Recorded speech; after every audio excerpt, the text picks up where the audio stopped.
mentioned about another political attack po ito ng Kamara po sa inyo at sa inyong opisina. Yes, nabanggit ko kanina sa statement ko no na kapareho lang ito nung nangyari noong nakaraang taon. Nung nakaraang taon nagdrama ay confidential funds. Ngayong taon naman ito na namang sa Committee on Good Governance. Ma'am, you did not take an oath po during your intro kanina. Yes, rightly so. Kasi nagpadala sila ng rules at pinag-aralan ko yung rules nila. Nakalagay doon sa rules nila na witnesses lang yung mag-o-oath. Paulit-ulit na sinabi kanina na resource person ako. So sabi ko, bakit naman ako mag-o-oath na resource person ang sinabi sa akin? Malaki po ang pinagkaiba ng witness at resource person. Ma'am, may nabanggit kayong impeachment. Sabi niya ma'am, prelude na to sa Oh, yeah. Very obvious. Very obvious yung kanilang ginagawa na nagpa-practice sila o anong gagawin nila para sa impeachment. Efforts will prosper po. Hindi ko masabi yan. Hindi ko masabi yan na kung mag-prosper or hindi. Pag nandyan na, sasagutin natin, then iwan na natin sa Congress. Pero hindi po ba kayo sa mga binanggit sa privilege speech yung gagawin nilang basihan for the, sabi ninyo ay impeachment possible, ano po yung magiging tugon po ninyo doon sa mga nabanggit kanina? Antayin natin yung articles of impeachment.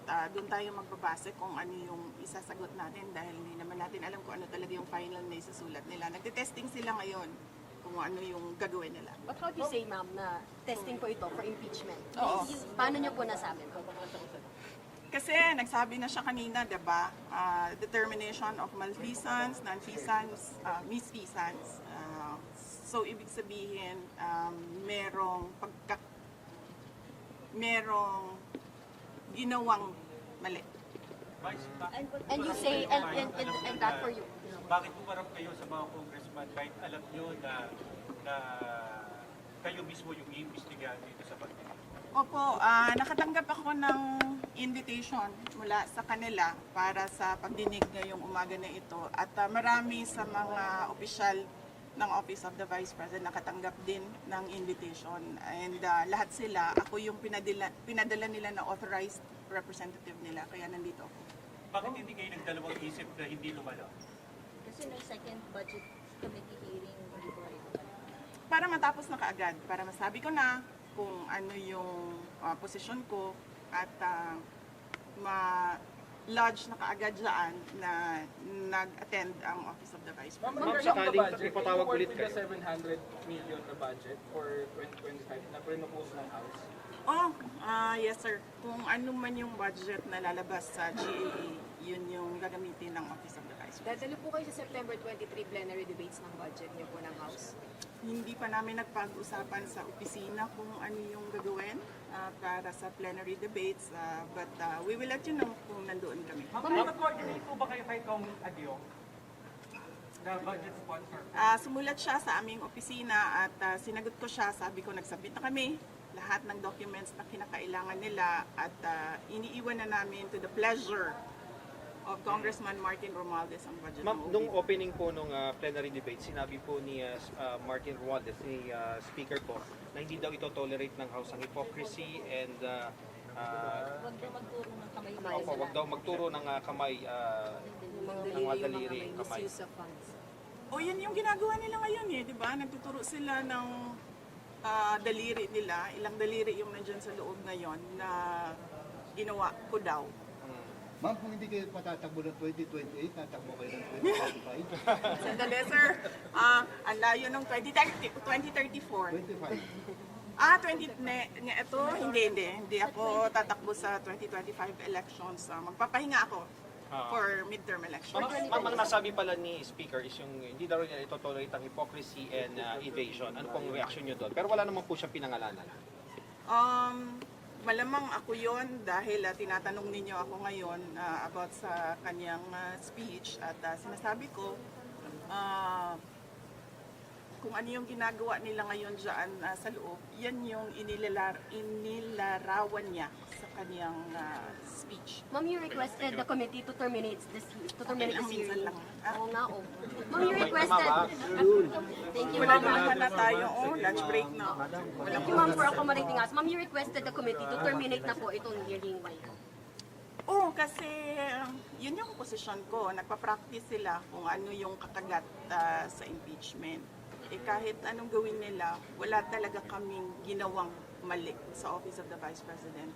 Yan ang rason kung bakit ayaw pumunta ng mga tiga-Office of the Vice President. At sinabi nilang ako na lang yung ipapadala nila. Ma'am, sa next hearing, Yung notice of disallowance, sagot din niyo na po ng OVP yung notice of disallowance. May 6 months kami. When do you plan namin to submit po? I think January ata yung... I do not have the timelines right now, sorry. ma'am, sa next hearing nitong good government, attend pa ba kayo or enough na yung kanina? Magdedepende yan sa kung anong gagawin nila sa loob ng committee. Ma'am, yung ibang congressman nagsasabi po na wala naman daw po silang usap-usapan about impeachment. Sa inyo lang daw po nanggagaling yun pong impeachment na allegations. Naku, sino tiga-inquirer dito? Why, ma'am? Wala dito? Kasi last year, di ba, lumabas na yung interview ni Congresswoman Franz Castro at sinabi niya na may impeachment at sinabi niya yung 3 na grounds for impeachment. Last year pa yun, ma'am. Ma'am, I'm from Inquirer, pero clarify din po ni Congresswoman Franz na hindi raw involved yung leadership. Sabi niya po, hindi raw involved yung leadership dun sa... Hindi naman kailangan kasi talaga involved yung leadership. So bakit siya nagdi-deny? It's enough na pinag-uusapan ng mga members of the House of Representatives ang impeachment. Hindi naman kailangan involved ang leadership. Pero ano sinasabi ng mga kaibigan nyo? Ongoing pa rin ba yung usapan sa impeachment? Paano ba? Ano sinasabi sa inyo ng mga close friend nyo dito sa House?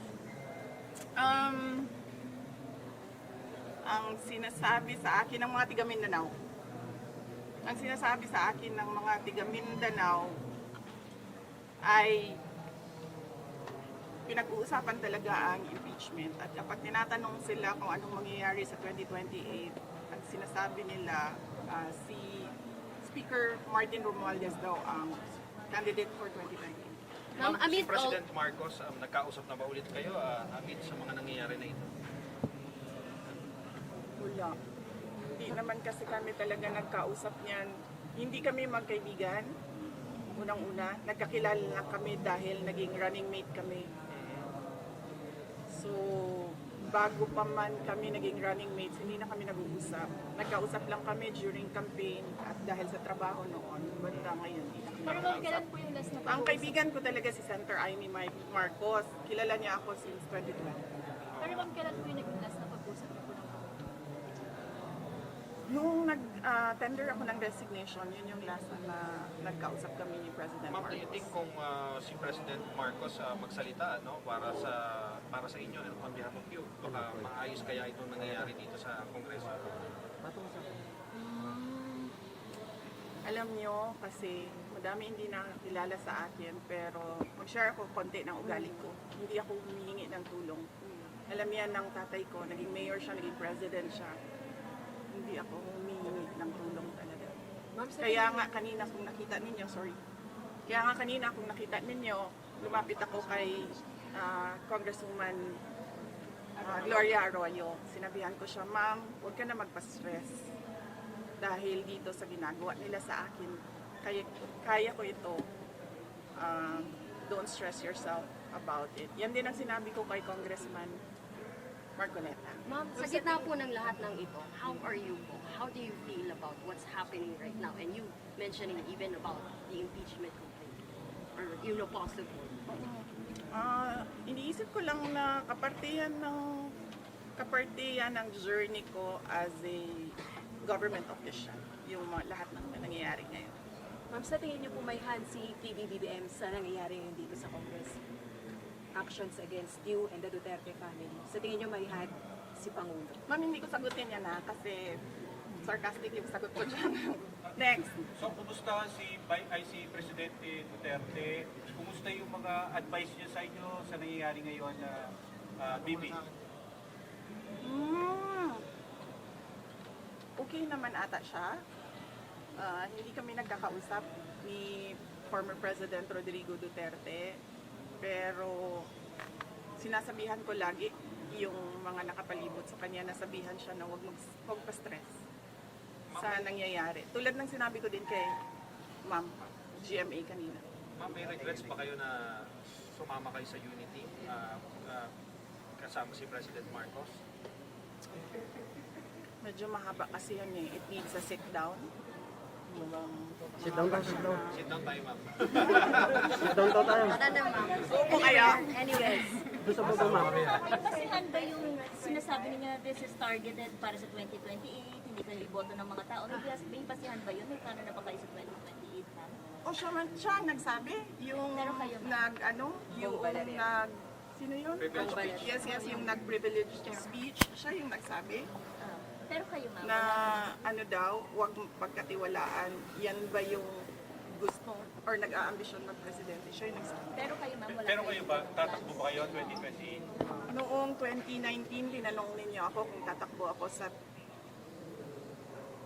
Noong 2017, tinanong ninyo ako kung tatakbo ako sa 2019. Noong 2019, tinanong ninyo ako kung tatakbo ako sa 2022 at sinabi ko na mag-a-announce ako kung tatakbo ako or hindi January 2021. Sinabi ko magsasagot ako January 2021. Ngayon? Sa ngayon, this very minute, magsasabi ako kung tatakbo ako sa fourth quarter ng 2026. 2026. Bibi, sorry to ask this question. Nagsisisi po ba kayo hindi nyo sinunod yung payo ng tatay nyo? About sa pagtakbo, hindi nyo That is a very good question. It needs a sit down. Bibigyan kita ng pakonti ngayon. Naririnig niyo si PRD, di ba, ngayon? Nagsasabi siya, huwag ka tumakbo, President. Ngayon, sinasabi niya, yan din ang sinabi niya noong 2021. Huwag ka tumakbong President. Kasi nanggaling na ako dyan, sabi niya, hindi siya madali na trabaho. Maawa ako sa iyo. He never said na run for President. Pero ma'am, never again na po kayo to team with the Marcos. May sasabihin pa si ma'am, sorry. Oh, yes, I am. Pero ma'am, mga never again na to team with the Marcoses. Oh, never again. Why, ma'am? Sit down tayo. Sige, ma'am. Kailan niyo gusto, ma'am? Sa baba, ma'am. Ma'am, last question na lang. You kind of turned emotional when we asked you kamusta ka na kanina and you not asking for help to anyone, even kay CGMA, kay Kung Ma'am. makikita niyo, di ba, kahit asawa ko wala siya dito. Hindi ako tao na humihingi ng tulong. Sinabihan ko lang yung asawa ko kanina, sabi ko, maganda ka lang. Kasi sabi niya magluto ako, sabi ko, okay, sige magluto ka lang for dinner. Sit down natin, ma'am. Kailan, ma'am? Sit down. Ma'am, kailan niyo sit down? Sharean na lang kita. Joke lang. Ma'am, sharean ko sila. Ayusin na namin. Ayusin namin. Salamat po.